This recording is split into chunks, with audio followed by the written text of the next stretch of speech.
Hello दोस्तों, आज की हमारी कहानी में हसीन सेक्रेटरी में आप सभी का स्वागत है। सेक्रेटरी के हुस्न जाल से सब लोग उसके हुस्न के दीवाने थे। उसका बॉस दिमाग का बहुत तेज आदमी था। उसकी सेक्रेटरी सोना, जिसकी उम्र 21 साल थी, देखने में बहुत ही सुंदर और सेक्सी थी। उसके जिस्म में ना जाने ऐसा क्या बात थी। उसका बॉस जिस पार्टी के पास ऑर्डर लेने के लिए भेजता था, वह ऑर्डर केवल सोना को ही मिलता था।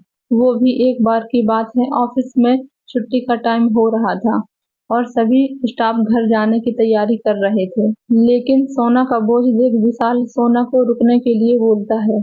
अब धीरे धीरे करके सारा स्टाफ घर जा चुका था। यहाँ तक कि विशाल ने अपने चपरासी को भी घर जाने को कह दिया था।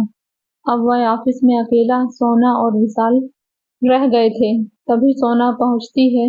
सर, आपने मुझे क्यों रोका है? विशाल मुस्कुराकर बोला, तुमसे कुछ बात करना है। तभी सोना बोली, पर सर तो बात सबके सामने भी कर सकते थे। लेकिन विशाल बोला, यह कुछ अपनी पर्सनल बात है।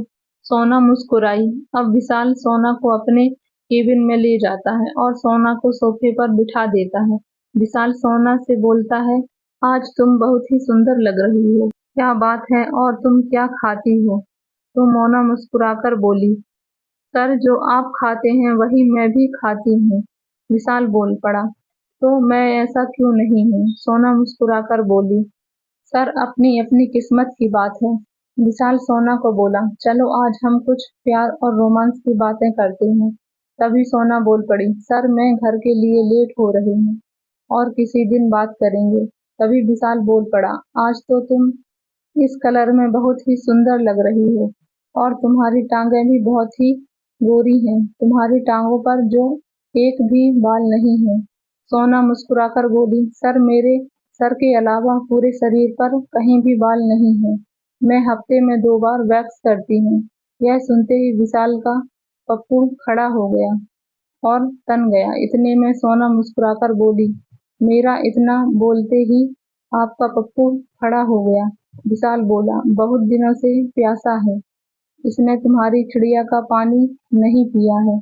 सोना तभी शर्मा गई। विशाल ने बातों बातों में सोना की स्कर्ट उतार दी। यह देख सोना हैरान हो गई और एकदम से बोल पड़ी, सर, कोई भी काम करते हो तो एक झटके में करते हो। तभी विशाल बोला, झटके का मजा ही अलग है। विशाल देखता है स्कर्ट के नीचे गुलाबी कलर की नेट वाली पैंटी डली हुई है, जिसके आगे एक बटरफ्लाई बनी है। यह देख के विशाल ने सोना को एक झटके से सोफा में गिरा दिया और उसकी पैंटी को हल्के से उंगली से किनारे किया और अपना मोटा पप्पू सीधा उसकी चिड़िया के अंदर डाल दिया। पप्पू के अंदर जाते ही सोना बहुत तेजी से चिल्लाई, लेकिन विशाल कहाँ रुकने वाला था। अब तक 8 से 10 झटके मार चुका था। अब सोना भी मदहोश होने लगी थी। विशाल ने उसकी टी शर्ट उतार दी तो देखा उसके नीचे गुलाबी रंग की ब्रा थी। देखा तो 2 बड़े बड़े गुब्बारे हैं। विशाल चिड़िया पर झटके मार रहा था, ऊपर गुब्बारों को भी एंजॉय कर रहा था। सोना बोल पड़ी, सर, आप अंदर डालो और उसको और मोटा करो। यह सुनते ही विशाल ने और तेजी से करना शुरू कर दिया।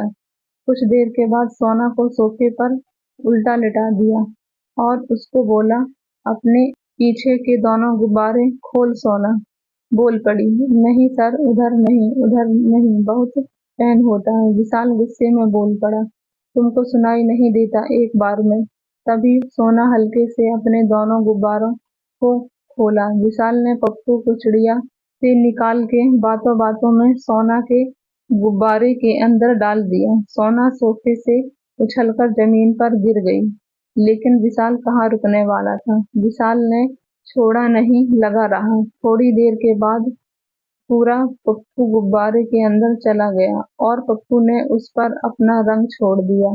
तभी विशाल ने अपना पप्पू बाहर निकाला और साफ किया और मुस्कुराकर कहने लगा, सोना, कैसा लगा?